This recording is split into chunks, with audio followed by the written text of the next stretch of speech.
Você já viu um projeto back-end que tinha pastas como controllers, services e repositories? Parabéns! Você provavelmente já teve contato com a arquitetura em camadas.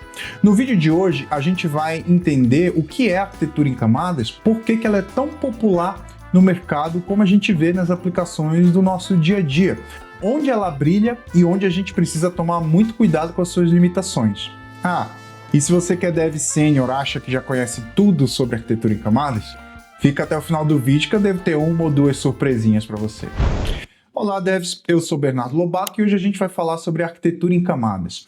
Ela é a arquitetura base em muitos dos sistemas que a gente vê por aí, que a gente trabalha inclusive no nosso dia a dia. E agora a gente vai entender por quê. Monolita por natureza, a arquitetura em camadas acabou se tornando um padrão de fato dentro das aplicações que a gente trabalha no dia a dia ou que a gente já vê por aí no mercado. Tudo isso devido à sua simplicidade, o seu baixo custo de implementação e um fator especial, a familiaridade que os devs têm com ela. Como já constatamos, muitos devs já tiveram contato com esse estilo arquitetural, muitas vezes trabalhando em projeto atual, em projeto legado, em projeto pessoal, e às vezes sabem até instintivamente como operá-la. Isso ajuda muito quando a gente tem restrições de tempo, de custo, ou mesmo ali quando a gente junta um time de desenvolvedores que nunca trabalharam juntos, que não estão entrosados ali como um time de desenvolvimento. Mas nem tudo são flores. A arquitetura em camadas, ela tem diversos problemas. Ela implementa alguns dos anti-patterns que a gente deve evitar a todo custo. E a gente vai ver isso aí no decorrer do vídeo. A arquitetura em camadas, ela surgiu entre os anos de 1970 e 1980 como uma resposta da comunidade de desenvolvedores com um crescente aumento da complexidade dos sistemas. Nessa época, houve um evento que hoje a gente conhece como a crise do software, que acabou obrigando que essa evolução fosse fato. Infelizmente, o vídeo de hoje a gente não vai aprofundar muito sobre esse tema, mas se você quiser um vídeo falando só sobre a crise do software, deixa um comentário aqui que a gente providencia. Os componentes desse estilo arquitetural são definidos em camadas horizontais, sendo que cada uma tem um papel muito bem definido dentro da nossa aplicação. Embora não exista restrições quanto ao número de camadas deve existindo dentro de um projeto, a maioria dos projetos costuma ter 4 camadas principais: a camada de apresentação, a camada de negócios, a camada de persistência e a de banco de dados. É comum também a camada de persistência se alinhar com a camada de negócios e termos ali uma camada só. A arquitetura em camadas é muito simples de implementar. Ela é útil quando a gente precisa começar a entregar valor de um jeito muito rápido, começar a codar logo. Agora vamos ver algumas variações desse estilo. Esse é um exemplo comum, principalmente em aplicações desktop que conectam um banco de dados remoto, como um serviço de nuvem, por exemplo. Esse exemplo mostrado agora é um dos mais comuns em aplicação web, onde a camada de apresentação pode ser um Single Page Application em Angular ou React, ou mesmo no modelo mais tradicional ali com JCF, JSP e por aí vai.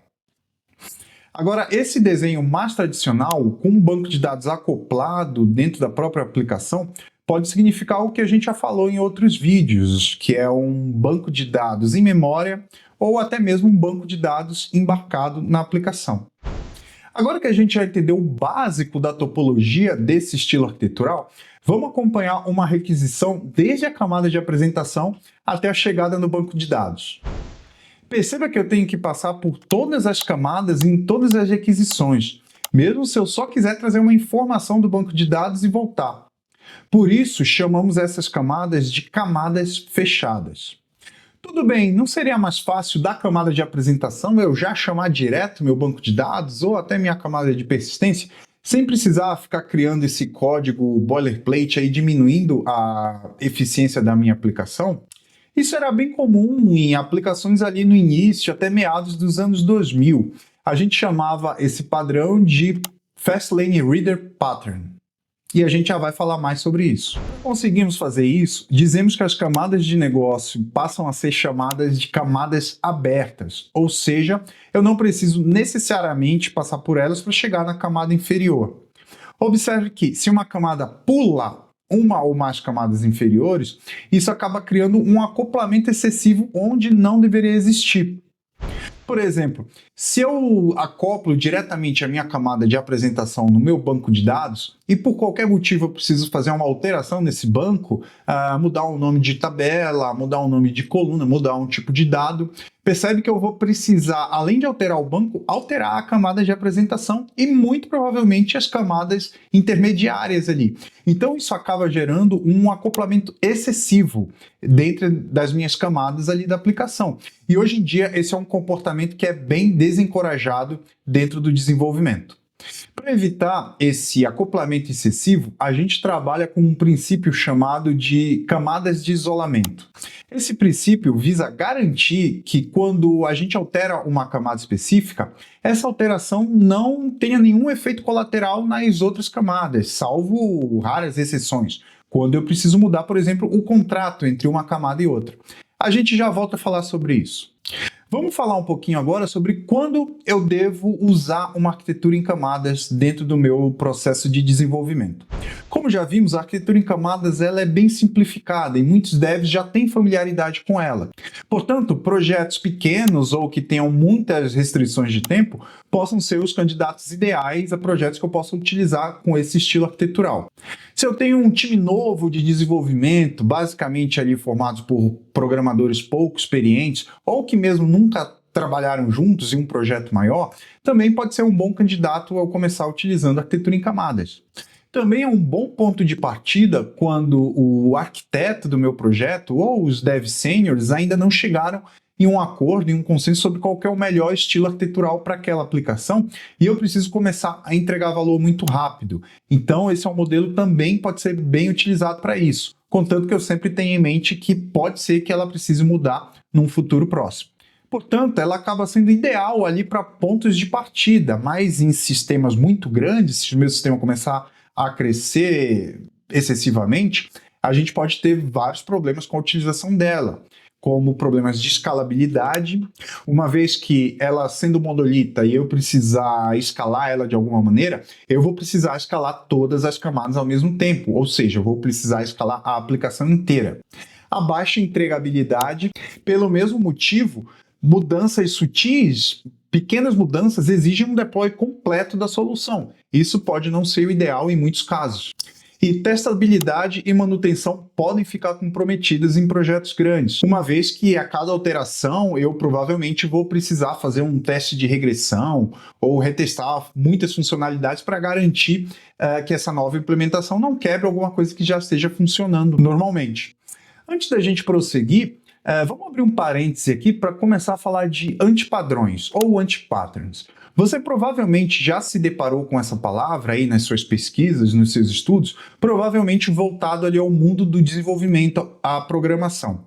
Dessa maneira, vamos conceituar rapidinho o que é um antipadrão e por que a gente precisa evitar, antes da gente continuar com a nossa discussão da arquitetura em camadas.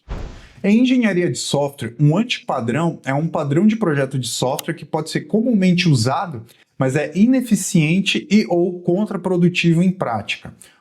O termo foi cunhado em 1995, inspirado pelo livro Design Patterns, que desenvolveu o conceito de padrão de projeto de software.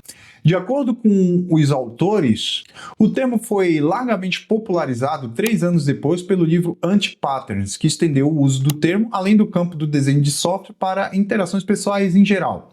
De acordo com os autores deste último livro, deve haver ao menos 2 elementos-chave para formalmente distinguir o antipadrão real de um mau hábito, má prática ou má ideia. Algum padrão repetido de ação, processo ou estrutura que inicialmente parecia benéfico, mas como consequência produz mais malefícios do que benefícios, e uma refatoração de código já existe e é claramente documentada, demonstrada na prática e reproduzível. Ou seja, que já existe uma solução para aquele problema. Recapitulando então, antipadrões dentro da arquitetura de software são soluções para problemas recorrentes que, apesar de parecerem certas à primeira vista, acabam gerando consequências negativas no decorrer do tempo. E esses antipadrões surgem muitas vezes ali por falta de conhecimento, pressão por entregas rápidas ou decisões mal planejadas dentro do time de desenvolvimento. Como já ficou claro, então, na arquitetura de software, adotar antipadrões pode comprometer escalabilidade, manutenibilidade, entregabilidade e até performance e eficiência do meu sistema no longo prazo. Padrões ruins como o acoplamento excessivo, o overengineering, muitos singletons dentro do mesmo projeto, tornam um código bem difícil de evoluir, de entender e principalmente de testar. Portanto, evitar anti-patterns é essencial para a gente construir uma base sólida de arquitetura, sustentável e preparada para crescer sem se tornar um pesadelo técnico, um pesadelo para os devs. Escolher boas práticas e aprender com os erros comuns é um passo importante para escrevermos sistemas mais robustos e escaláveis. Agora, voltando sobre o assunto do vídeo, um ponto de atenção bem importante que a gente precisa levar em consideração quando a gente utiliza a arquitetura em camadas é a implementação do Anti-Pattern Architecture Sinkhole. Esse antipadrão conversa com o que a gente acabou de ver aqui no início do vídeo, com aquelas requisições que passam de camada em camada sem ter de fato ali uma lógica acoplada, simplesmente dando um bypass ali nas informações para poder chegar na camada inferior. Então quer dizer que eu não posso ter nenhuma requisição que chega do meu controller e vai até o meu banco de dados sem nenhuma lógica de negócio envolvida? Eu preciso incorporar lógica de negócio em todos os meus requests? Não é bem assim. Porém, se você tem muitos endpoints, muitos requests que implementam esse antipadrão, pode ser um momento de repensar se esse é o estilo arquitetural ideal para o seu projeto.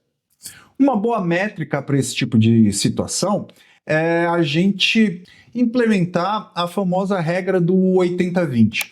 Isso significa que é aceitável até mais ou menos 20% dos meus requests fazerem esse caminho mais direto até a minha camada de banco de dados. E os outros 80% precisam ter alguma lógica envolvida ali que justifica a utilização de camadas. Agora, se muito mais de 20% dos meus requests implementam esse antipadrão, fica de olho, pode ser um bom indicativo que você precisa repensar o estilo do seu projeto. Um outro ponto importantíssimo quando a gente resolve adotar o estilo arquitetural em camadas é caso o meu sistema tenha mais de uma porta de entrada.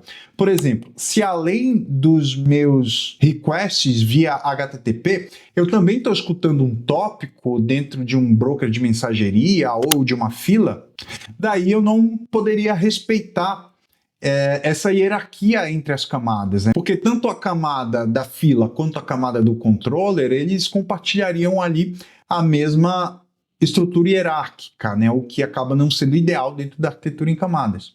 O mesmo se repete quando a gente está falando de persistência. Imagine uma situação que, além do meu banco de dados relacional ou não relacional, que a minha arquitetura seja conectada, eu precise publicar os meus dados numa fila, eu preciso chamar uma outra API e essa sim vai fazer minha persistência, ou simplesmente trabalhar com mais de um banco de dados. Então a gente já percebe que aí a gente tem o mesmo problema de mais de uma porta de entrada na aplicação.